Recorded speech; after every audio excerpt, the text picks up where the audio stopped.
우선 감사합니다. 제가 짧은 시간에 많은 것을 배우고 싶지만 짧은 시간에 다 소화를 못할 그런 입장이잖아요. 그래서 좋은 목사님께서 쓰신 그 후배 목사님들 위해서 쓰신 좋은 서적이 있다면 소개해 주시면 참 많은 도움이 되겠습니다.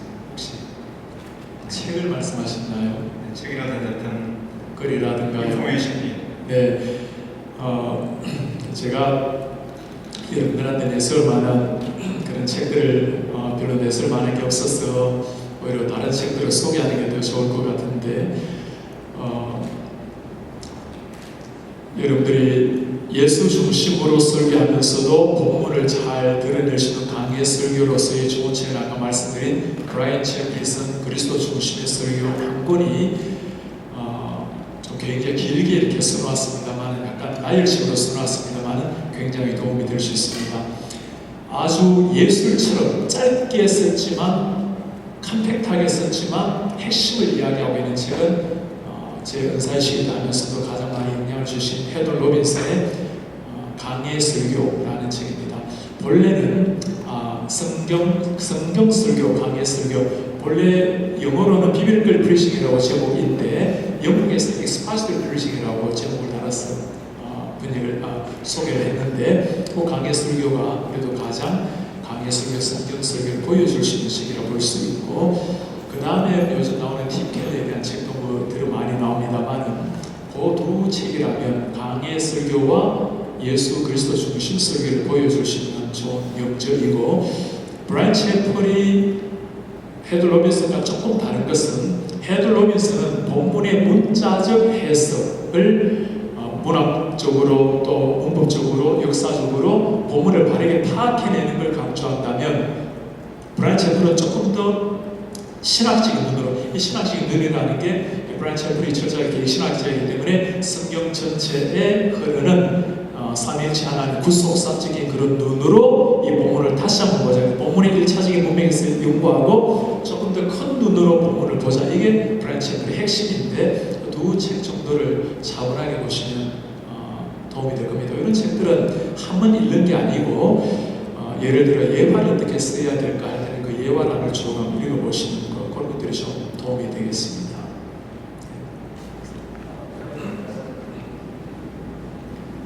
목사님께서 매주 설교를 준비하시는 그 패널을 좀 소개해 주실 수 있을까요? 그러니까 설교 준비하는 패널 원데이 샬레이 가졌는데 매일 어떻게 사용하셔서 설교 준비가 이렇게 완성되는지. 설교 준비의 과정을 모르십니까?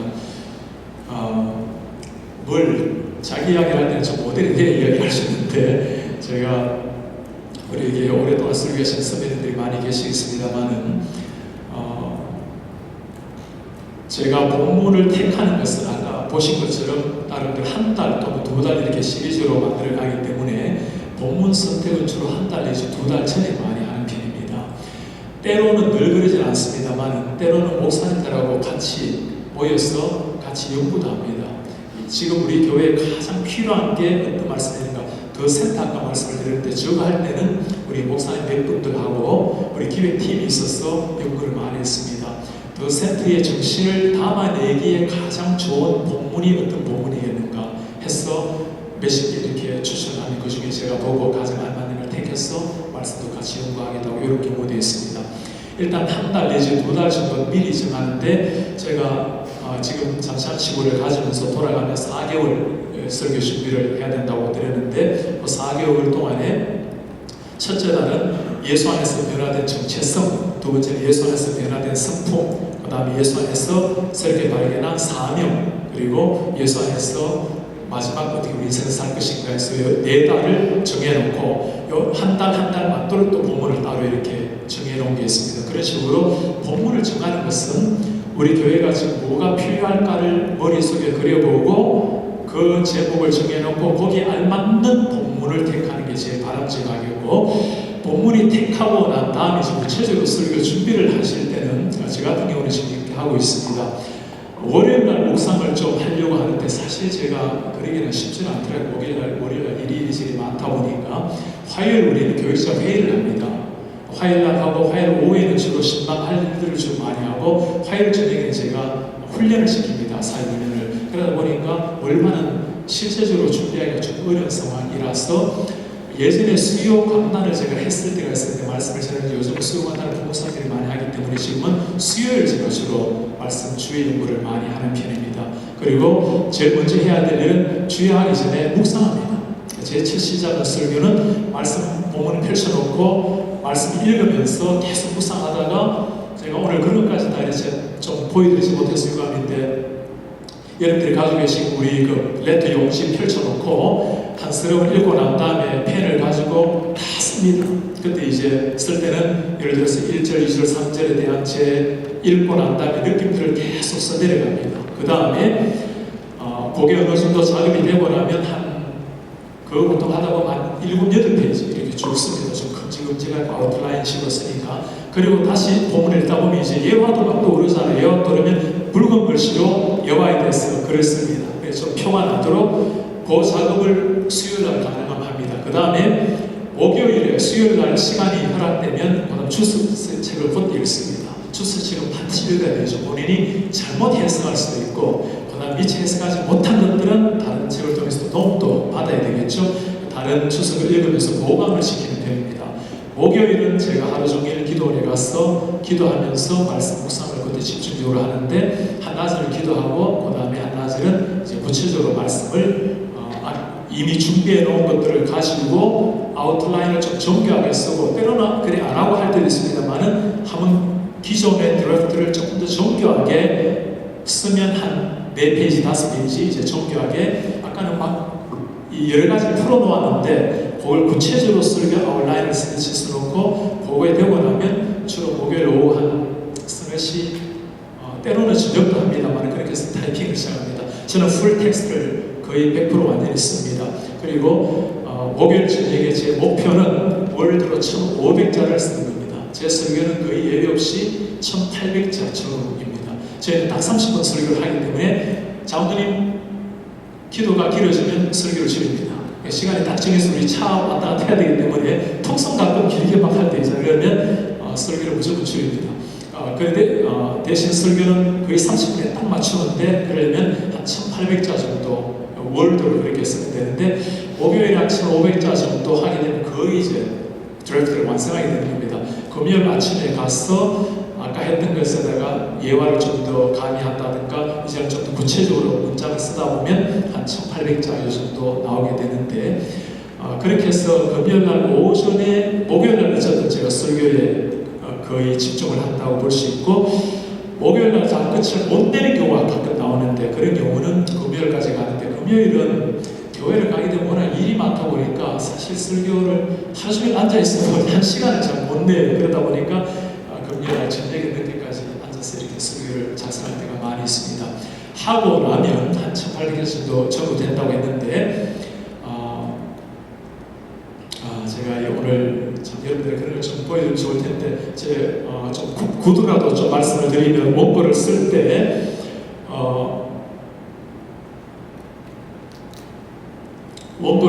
원고에 페이지를 글자를 굉장히 크게 씁니다. 원고를 말하면 13 폰트를 13 정도로 해서 한 2-3줄 정도 하고 띄우고 2-3줄 하고 띄우고 계속 좀 크게 이렇게 딱 보면 알 수 있도록 그렇게 쓰고 그 다음에 예화는 약간 음영 처리를 합니다. 그래서 딱 보면 눈에 딱 보이게 돼요. 그 다음에 성경 본문은 붉은 글씨로 써서 눈에 확 띄게 만듭니다. 강조하려고 하는 것은 파란색으로 컬러 프린트가 되도록 하고 빨간 글씨는 물론 앞에 자막을 띄우고 그 다음에 파란 글씨로 한 것은 영어로 번역을 해서 자막에 역시 띄우게 합니다. 성도님들 좀 기억에 남을 수 있도록 그렇게 해서 원고 작성을 하고 그 다음에 금요일 저녁에 거의 예외 없이 하는 일은 제 아내에게 반드시 읽습니다.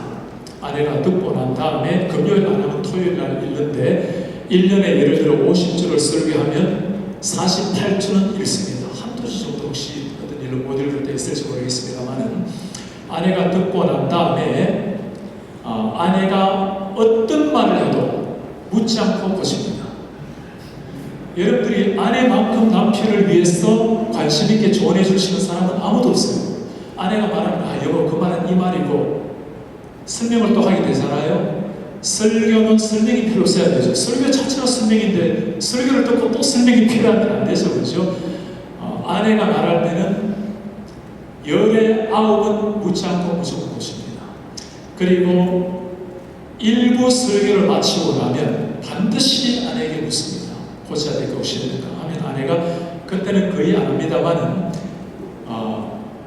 정확하게 제가 이해가 안 되면 가끔 루스 나옴이라고 얘기했다든가 그런 경우는 때로 고쳐줄 때가 있고 중요한 단어를 말을 했어야 될 때가 있는데 혹시 빠뜨릴 경우에 다시 이야기할 때가 있고 혹시 장로님 기도가 조금 예기치 않게 길어지거나 찬양이 길어지게 되면 광고가 길어지면 설교를 무조건 줄일 수밖에 없죠. 뭐 다른 걸 줄일 데가 없으니까. 그러면 30분 설교를 20한 4분 정도 할 때도 있었는데 그때는 무엇을 줄이면 좋을지 물어봐요. 듣는 사람 입장에서 줄이는 게 제일 좋아요. 그러면 혹시라도 조언하면 거의 뭐 예의 없이 듣는 편입니다. 여러분들이 사모님들께 부탁을 드릴 때는 사모님보다 목사님을 위해서 기도하고 관심 있게 조언해 줄 사람 아무도 없습니다. 그대로 드렸어요. 그러나 설교를 하고 난 다음에는 그때 어땠어라고 물으면 칭찬만 하게 하세요. 하나 없게 칭찬해놓고 그런데 여보 하면 다 들어요. 칭찬하기 그 설교하기 전에 다 조언하게 하시고 설교하고 난 다음에는 칭찬만 하도록. 제가 우리 목사님들 요즘 이렇게 떠나와 있으니까 목사님들이 설교하고 이번 한 달 외국에서 오시는데 목사님들에게 목요일복을 보내달랍니다. 다들 지금까지 목요일복을 보내왔는데 오면 제가 그걸 가지고 다 묶고 수준 보완을 해서 다시금 금요일날 보내줍니다. 그럼 토요일날 다시 보내시면 다시 한 번 더 오늘을 수준에서 보내시고 주일 설교를 하고 나면 제가 그 설교에 대해서 반드시 다시 전화를 직접 하든지 아니면 그에 대해서 보내주는데 처음에 제가 설교하고 난 다음에 우리 부목사들 설교를 가지고 평을 좀 해드렸어요. 개인적으로 했더니 이게 예전에 우리 제자들도 제가 한번 물어보고 싶은데 우리 제게 배우신 우리 제자분들하고 손 들어보시겠어요? 한 분이라도 제게 배우신 분들 여기 좀 계시는데 우리 학생들을 제가 가르칠 때는 다들 MDB 대학원생들이니까 한 5개 정도 칭찬하고 한 2개 정도 고쳐야 될 거 그렇게 부탁을 합니다. 고쳐야 될 게 좀 많겠습니까? 네, 우리도 칭찬해서 더 잘하도록 하고 하나 정도 고칠 거 말하면 한 시간에 한 5명 설교하면 5개 말하고 다른 사람에게도 통용되는 거니까 이 부모님들 설교를 하니까 제가 막 이 부모 같은 심정이 생기는 거예요. 하나라도 더 가르치려고 막 이야기했더니 부모님들이 아이고 목사님, 야 앞으로 설교 못하겠다고 제가 그 이야기를 듣고는 제가 지금은 부모님들한테도 한 5개 정도 칭찬하고 한 2개 정도만 이렇게 꼭 부탁해야 될까. 그러나 설교를 하고 난 다음에는 부탁하고 싶으면 왜 없겠어요. 하고 난 다음에 절대로 고사되게 얘기 안 합니다. 하기 전에만 고사되고 하고 난 다음에는 잘하는 거 많잖아. 잘하는 거 칭찬하고 있어요. 설교 준비가 안 되어서 주일을 맞이하는 경우는 거의 없습니다. 제가 목요일날 하기 때문에 이런 경우는 있습니다. 목요일날 준비를 다 못하고 나면 금토에 일이 많다 보니까 아예 목요일을 못 볼 때가 자주 일어납니다. 그러면 토요일 저녁 늦게까지 준비를 해야 되는 거예요. 하다 보면 다 시원하게 준비가 안 될 때가 있어요. 준비는 어쨌든 통역팀에 보내기 때문에 하긴 다 합니다만은 그걸 참 무거운 마음으로 뭔가 이게 안 열리는 거지. 그럴 때는 토요일에 빨리 자고 주일날 한 새벽 한 2시, 3시 이렇게 일어나서 정말 그때 참 하나님 앞에 간절하게 기도하면서 나아갑니다. 그때 기도가 제일 간절한 기도가 목요일 기도보다는. 그래서 그런 날들이 제가 목회 후반부에 오면서 좀 많아졌어요. 그만큼 이제 일이 많아지다 보니까 주일 새벽에 일어나서 하는 일이 많아졌는데 숫자로 말하자면 한 달에 한 번 정도는 그런 일이 일어나는 것 같아요. 원고 준비를 못하고 자는 일이 없습니다. 마치기는 다 마치지만 뭔가 이게 아닌 거예요. 그래서 주일 새벽에 일어나서 대폭 고치는 일들이 가끔 일어나는데 여러분들이 준비가 안 된 상태로 주일을 맞이하는 것은 가급적 피하셔야 됩니다. 충분히 하시더라도 그럼 뭔가 이게 제가 가끔 이렇게 얘기해요. 아내한테 뭔가 빵 때리겠다고 뭔가 이때다 일어나서 변화 일어나는 데는 제한테한테 꼭 한마디로 그런 성령님이 하실 거니까 그냥 하시라고 물론 성령님이 하시지만 우리 설교자의 마음속에 뭔가 다 일어나야 되는데, 그리고 설교를 하고 난 다음에 중요해요. 논문을 쓰고 난 다음에 다시 자기 논문을 볼 수 있는 학자는 굉장히 적습니다. 보기 싫은 거예요. 너무나 다 부족하다는 알게 되는 거죠. 설교하고 난 다음에 자기 설교를 다시 듣기가 굉장히 쉽지 않은 일입니다. 여러분 설교하고 난 다음에 자기 설교를 꼭 들었어요. 저는 거의 반드시 듣습니다. 두세 번도 듣습니다. 그리고 이 말은 여러분들이 조심해서 오해 말고 성숙하게 들으십시오. 저는 굉장히 은혜를 받아요. 설교하면서 저는 너무너무 은혜를 받아요. 제 설교를 들으면서 너무너무 은혜를 받습니다. 아주 단순한 이유예요. 제가 한 사람의 성도로서 말씀을 듣기를 하는 겁니다. 설교하고 난 다음에 왜 이렇게 설교하실까 그런 생각 안 합니다.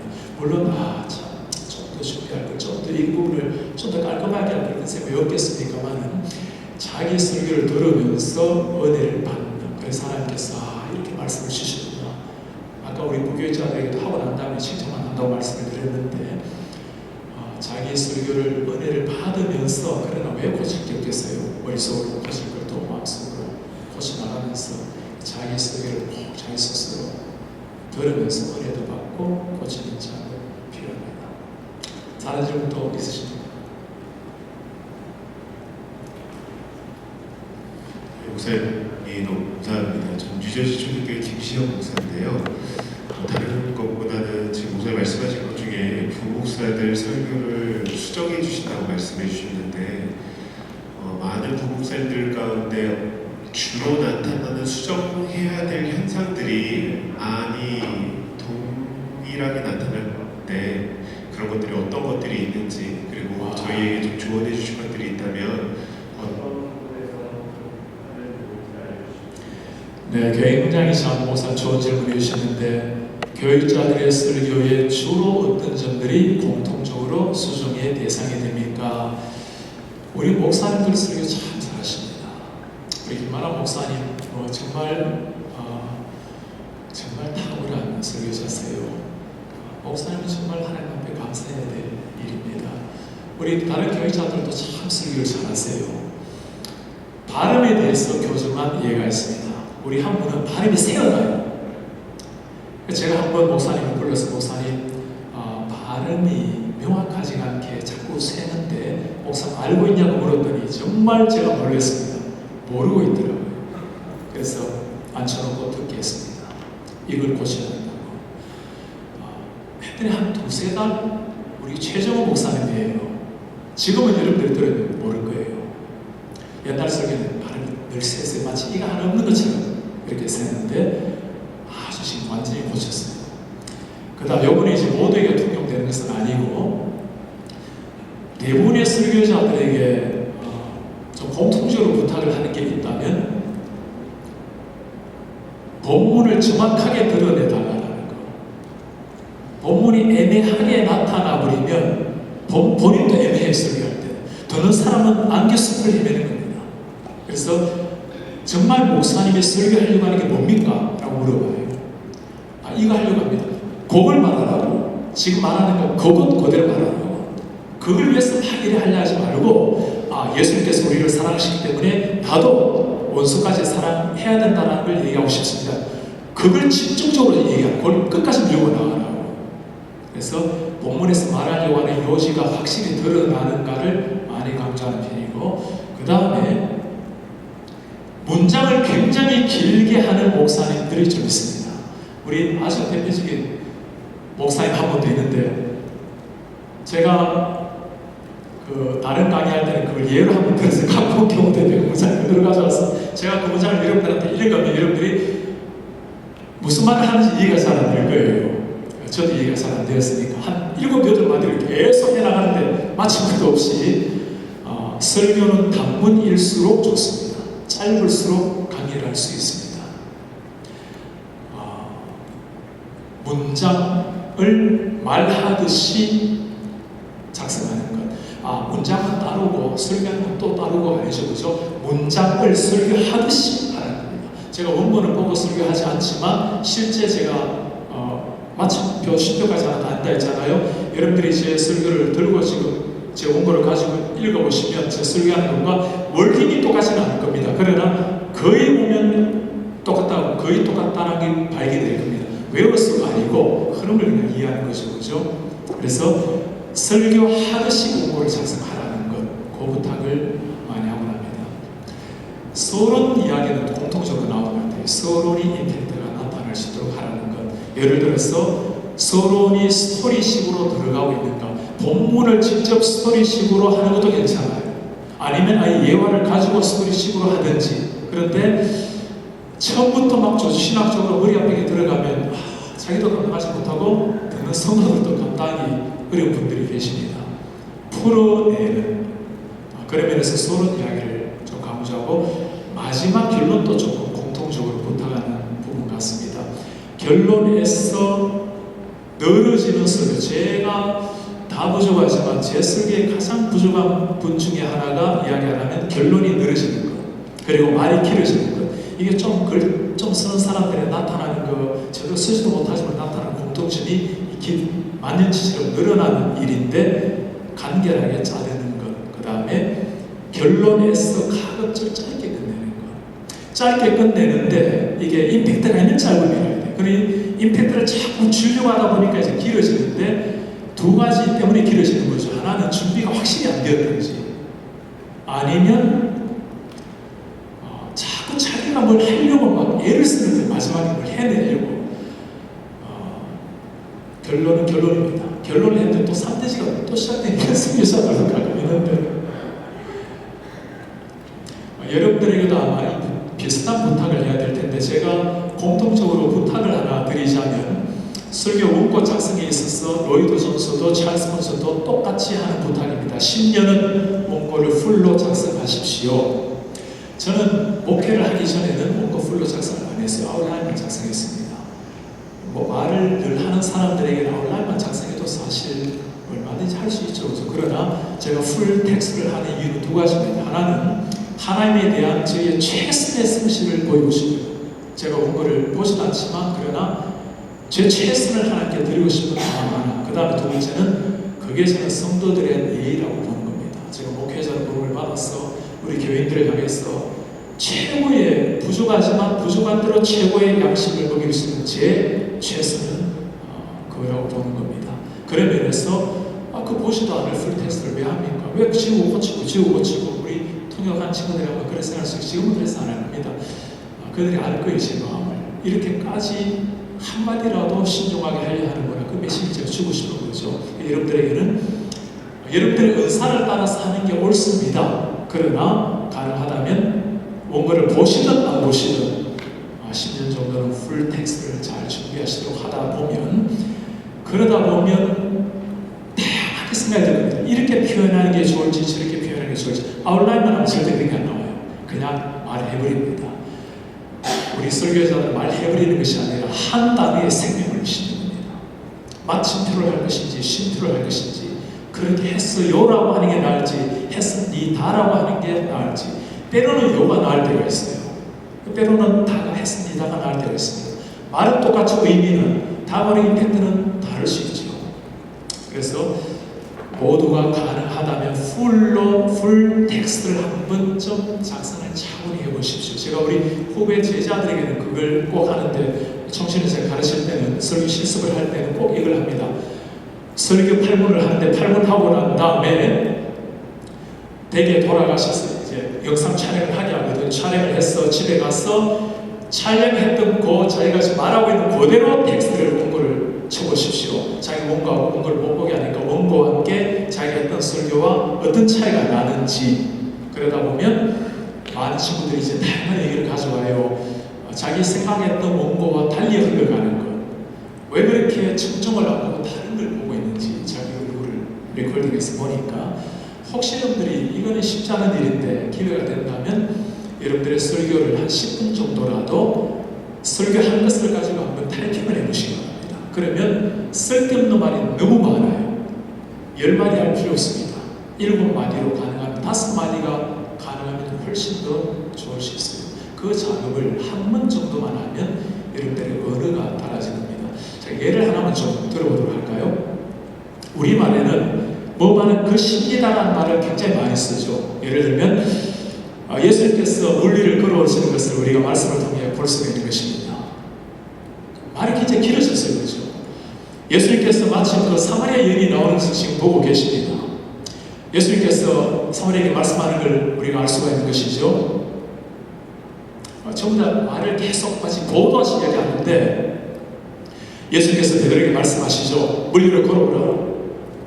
무작정 뛰어든 베드로. 지금 말이 일어나고 있는 상황을 보여줘야 되는 거지. 예수님께서 물리를 걸어오라고 물리를 뛰어들라고 말씀하고 계시는 것입니다. 가 아니고 뛰어내려 직접을 보여주는 거죠. 예수님께서 지금 사마리아에게 물 좀 달라고 말씀을 하셨습니다. 그럴 필요 없죠. 그죠? 주께서 말씀하시죠. 나에게 물 좀 달라. 사마리아는 깜짝 놀랐어. 당신이 뛰는데 어떻게 나에게 물을 달라 합니까? 라고 말하고 있습니다. 이게 다 보도하는 이야기잖아요. 그죠? 깜짝 놀란 사마리아 여인. 당신이 유대인들에게 나에게 물을 좀 달라 하나니까. 일어나고 있는 현장을 그대로 보여주는 것. 그 십니다라는 말을 뒤에 넣어야만 우리 말은 안정이 되는 것처럼 사람들은 여기고 있는 것을 우리가 알 수 있는 것입니다. 이런 죄들을 설교했을 때 자기가 스스로 보고 가장 직접 전달을 찾아내는 것 하다 보면 이제 언어가 변화될 수 있겠죠. 주의 영역은 또 많이 있겠습니다만 특히 전달의 영역에서 언어를 경제적으로 사용하는 것 그런 것들이 필요합니다. 또 다른 질문 있으십니까? 네. 질문을 하겠습니다. 설교자의 표절에 대해서 가끔 이제 종종 문제가 되기도 하는데 목사님께서 생각하시는 설교자의 표절이란 무엇인가? 사실 학술적인 그랑으로는 좀 다를 텐데 그에 대해서 말씀해 주시면 감사하겠습니다. 표절에 대한 이야기는 굉장히 좀 조심스러운 이야기입니다만 이 말을 여러분들이 조금 열린 마음으로 오해 없이 잘 들으셨으면 좋겠습니다. 이런 이야기를 잘못하면 오해가 일어날 수 있거든요. 설교의 표절이라는 게 어떤 의미인가 했을 때 본인이 준비하지 않고 태만하게 다른 사람의 설교를 가져오는 것은 작게 하든 크게 하든 다 잘못된 일입니다. 그거는 하나님 앞에서는 안 될 태도예요. 그렇죠? 그런데 오늘 말씀을 조금이라도 더 바르게 전하기 위해서 연구를 합니다. 본인도 충분히 묵상했고 아까 제가 묵상과 주의라고 했죠. 묵상을 먼저 하고 주석을 찾아오고 주의도 하고 다른 사람 설교를 열심히 읽어보다가 이분은 내가 보지 못한 걸 본 거예요. 갖고 와서 쓰세요. 우리가 전하는 것은 진리의 말씀입니다.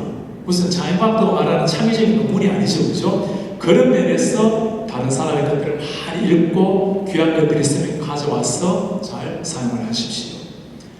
이 목사님의 설교에 나오는 건데요. 그럴 필요가 있는 게 아니죠. 그죠?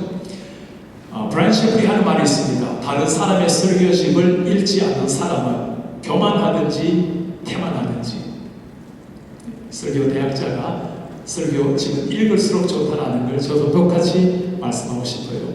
오늘날 말하고 있는 설교 표절은 만일 본인이 준비 없이 다른 것에 의존한다면 표절이라는 말을 쓸 게 아니고 하나님 말씀 앞에 그런 자세는 목회자로서의 자세가 아닌 겁니다. 그렇죠? 또 다른 질문 있으십니까?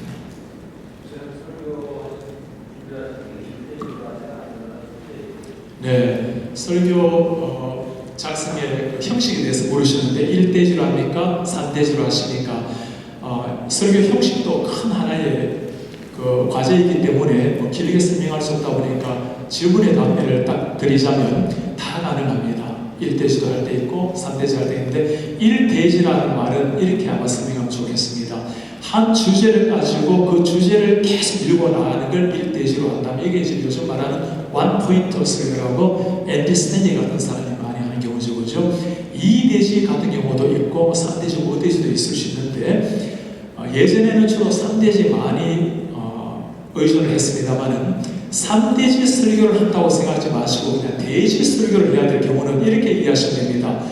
요즘 설교학자들, 요즘 설교학자들의 말은 주로 새로운 신학자들이 이야기하는 경우는 절대로 대지 설교하지 마라. 본문을 막아버리는 거다. 본문의 융통성을 잘라버리는 거다. 이런 얘기하는데 아주 잘못된 생각이에요. 그분들의 정신을 우리가 정확하게 알고 있어야 됩니다. 그분들은 성경 진리를 그대로 믿지 않는 사람들이에요. 그러니까 프라포지션이라는 성경에 나오는 명제라는 걸 안 믿는 사람들입니다.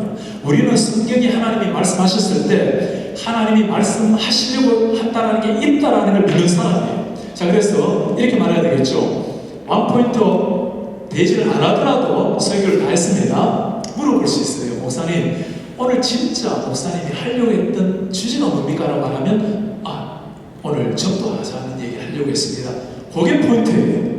그러니까 대지 없는 설교라는 말은 대지 없는 설교는 없죠. 그렇죠? 대지 없는 설교가 있을지는 몰라도 주제가 없는 설교는 없죠. 없다면 잘못된 설교죠. 그래서 대지하지 말아야 된다는 것은 굉장히 오해를 볼 수 있습니다. 안 할 수도 있어요. 1, 2, 3 대지를 첫째, 둘째, 셋째 안 하면 풀어나가면 되는 겁니다. 정말 오늘 주님이 4개월을 통해서 하시고자 하는 말씀이 뭘까요? 하고는 쭉 설교할 수 있겠죠. 그러나 4교회 과거의 내면의 마음, 6개 차차 찾아나온 마음, 주님께 변화된 마음, 반응, 뭐 1대시 해도 되고 그냥 차례대로 쭉 내러티브를 해도 관계없습니다. 어쨌든 이 본문을 가장 핵심을 드러내기에 대지를 말하는 게 좋으면 하시면 되고 그냥 쭉 이야기를 해서 성도들에게 한마디 딱 남겨야 되겠다면 그냥 쭉 이야기식으로 해도 좋겠고 제 설교는 대지 설교가 한 10편에 한 서너 편 5편 아마 말일 때는 가까이 되지 않을까 생각이 들고 이동원 목사님은 언제나 3대지잖아요. 목사님이 그 얘기를 하신 적이 있습니다.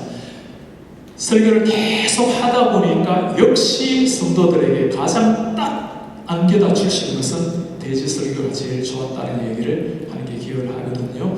그러면서 그분은 굉장히 이야기처럼 잘 알아듣도록 우리 인텐트가 일어나도록 설교를 많이 하지 않습니까? 이거는 설교학적으로는 3대지를 워낙 요즘 많이 비판합니다만 그분 비판하는 사람들이 성경관이 기본적으로 잘못되어 있기 때문에 잘못됐다는 말은 1, 2, 3은 진리를 선포하는 거잖아요. 선포하지 말라는 그 사람들은 이런 도대체 자기가 다 하냐고 진리니까 우리는 선포를 하는 거죠. 그죠? 본인에게 취향에 맞는 것도 괜찮습니다. 어떤 사람은 정교하게 1, 2, 3대지를 조직 신학적으로 잘 설계하는 사람들이 있어요. 그런 사람 그게 맞는 거예요. 본문이 세 가지 중요한 걸 얘기해야 3대지가 나옵니다. 본문이 2가지 얘기하면 2개면 안 됩니다. 5개 하면 5개 얘기하면 되죠. 고린도서 15장에 바울이 부활을 변증할 때는 많이 얘기하잖아요. 부활이 없으면 많이 얘기하는 거는 한 8개 되면 8개, 10개 하면 되는 겁니다. 나눠서 하시든지.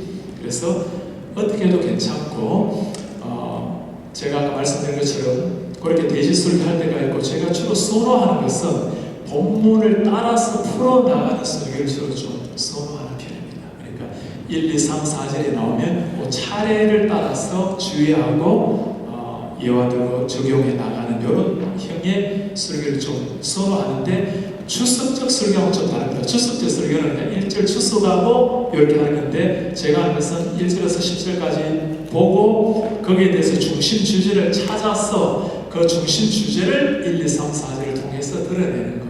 제가 주로 하는 설교는 그런 형식입니다. 네.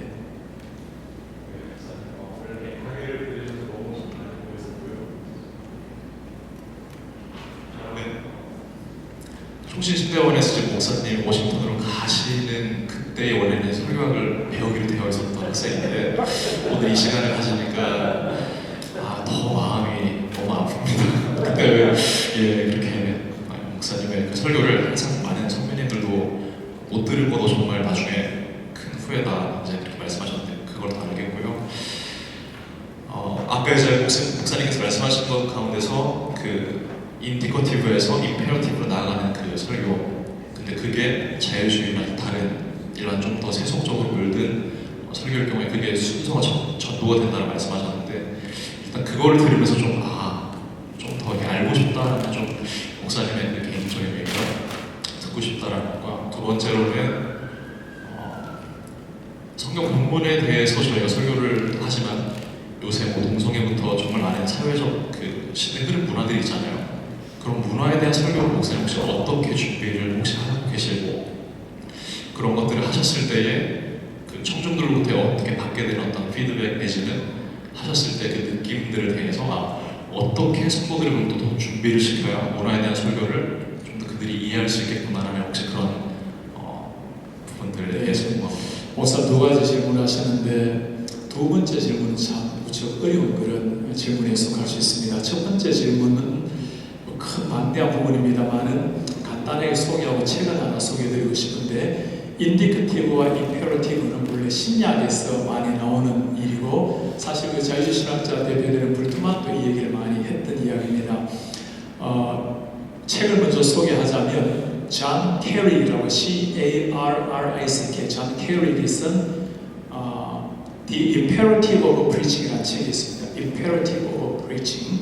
거기 2003년도가 나온 책인데 짧은 책입니다. 웨스민스터 서부에 있는 교수님이 쓴 책인데, 웨스민스터에서 이런 책이 나온 게 저는 기적이라고 봐요. 웨스민스터는 아시는 것처럼 개혁주의의 적용은 일반적인 설교에 적용하고 굉장히 다릅니다.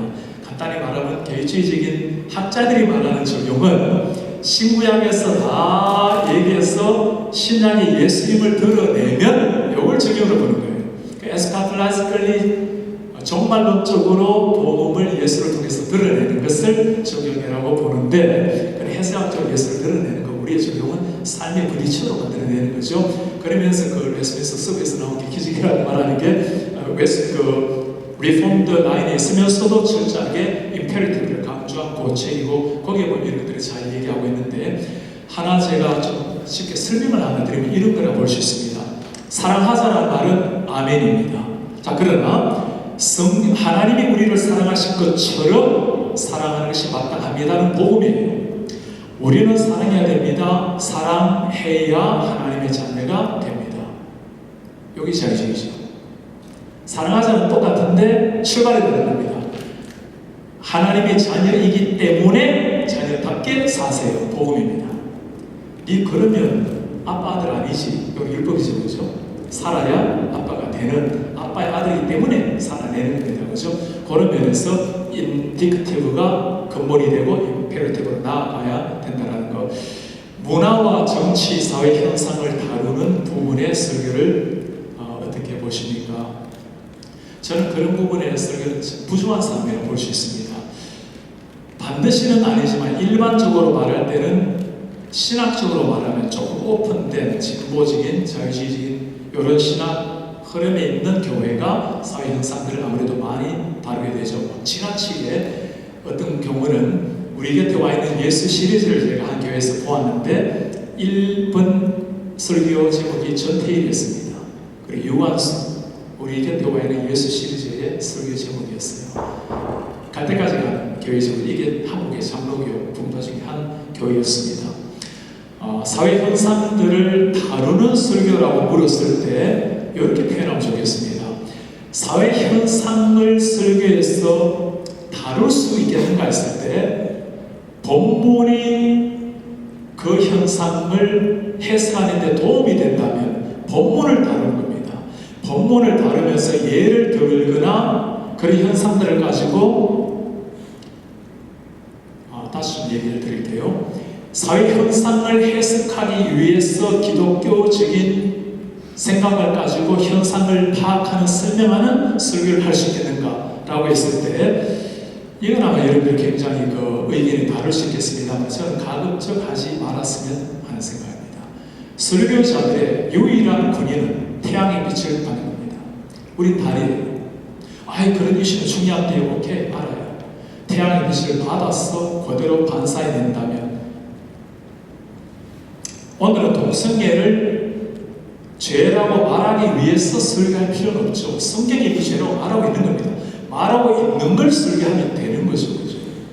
좌파와, 예를 들어 좌파와 우파 어느 것이 더 성경적인가를 가지고 설교를 할 필요가 없는 거죠. 그죠? 성경이 말하고 있는 걸 그대로 말할 뿐입니다.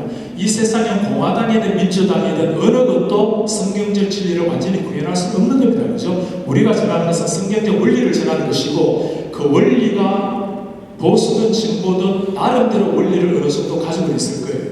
그래서 어떤 걸 여러분 아신 것처럼 어떤 걸 설교한다 하더라도 그 문화적인 거나 정치적인 거나 이런 것들은 모두를 만족시킬 수는 없을 겁니다. 우리가 하는 일은 진리를 그대로 전하는 거죠. 하나 예를 좀 하나 들면, 옛날에 하영조 목사님이 시리즈 설교를 많이 하셨잖아요. 책에 공통이 나옵니다. 그때 막 군부 독재 시대인데, 목사님 지금 대학생들이 군부 독재 타더라고 죽어가고 있는데 목사님이 계속 시리즈 설교를 하고 계시니까 했을 때 목사님이 좀 약간 극단적이지만 그렇게 답변한 게 나와요. 오늘 본문에 그 이야기는 나오지 않는다네.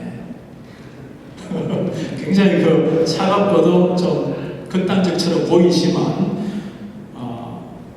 일면 그게 설교자의 자세라고 보고, 그러나 이거는 필요하겠죠. 설교자가 복음에 근거한 말씀을 바르게 던지면 우리는 이제 원리를 제공하는 거니까 그 원리에 근거해서 각종 문화의 다양한 현상들을 파악하고 기독교적인 시각으로 바라보는 것은 어쩌면 이제 교인들의 몫일 수도 있는데, 필요하다면 강의 시간을 통해서는 좀 가능할 수 있겠죠. 하여튼 여러분들이 제가 지금 조금 말도 제가 약간 이 클리어하게 좀 말하기 어려운 게, 일면 그게 중요합니까? 중요합니다. 설교 시간에 그걸 다뤄야 됩니까? 다루지 않는 게 낫습니다. 이게 일표할증에서는 말이 들리죠, 그죠? 중요한데 설교 시간에 다루지 말아야 됩니까? 제가 좀 교과서적인 답변을 드리자면, 본문을 잘 설명하고 성경 진리를 바르게 전달하면 성도들은 거기에서 원리를 찾을 겁니다. 이렇게 제가 약간 공을 던져야 되는 것 같아요. 네, 우리 이제 마지막 질문 하나만 더 듣고, 질문자리보다 유 목사님 정말 좋은 강의, 목회자들에게 많은 울림과 도전을 주신 것 너무나 감사드리고요. 지금 마지막으로 하신 그 말씀이 정답인 것 같아요. 생각 나누시는데 몇 달 전에, 작년으로 생각을 합니다. 뉴욕타임스 기자가 팀 켈러 목사님께 와서 질문을 한 내용인데요. 동성연애를 어떻게 생각합니까? 보통 이제 소위 말하는 보수주의 교회 목사님으로 알기 때문에 동성연애가 죄가 아니다라고 말이 나올 줄 알았는데, 팀 켈러 목사님이 굉장히 슬기롭게 대답을 하신 걸로 저는 기억을 합니다. 동성연애자도 주님의 사랑을 받는 자녀들입니다. 이 타임즈 기자는 동성연애가 죄냐 죄가 아니냐를 자꾸 질문하는데, 팀 켈러 목사님은 성경 말씀 가르친 대로 우리는 누구나 사랑합니다. 성경 말씀에 보면은 동성연애자가 죄인지 죄가 아닌지를 반드시 알게 될 것입니다. 그렇게 대답을 하더라고요. 목사님이 바른 대답해 주시면 너무나 감사드립니다. 참 고맙습니다.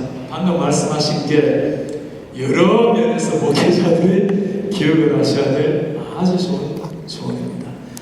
하나 덧붙여서 똑같은 말이지만, 답변하기 어렵거나, 이 어렵다라는 게 답을 못 찾아서가 아니고 방금 같이 답변하기 참 쉽지 않는 그런 상황이 오거나, 답을 해도 이 사람은 어떻게 답을 해도 공격할 태세로 질문할 때도 없지 않아 있을 수 있죠, 그죠?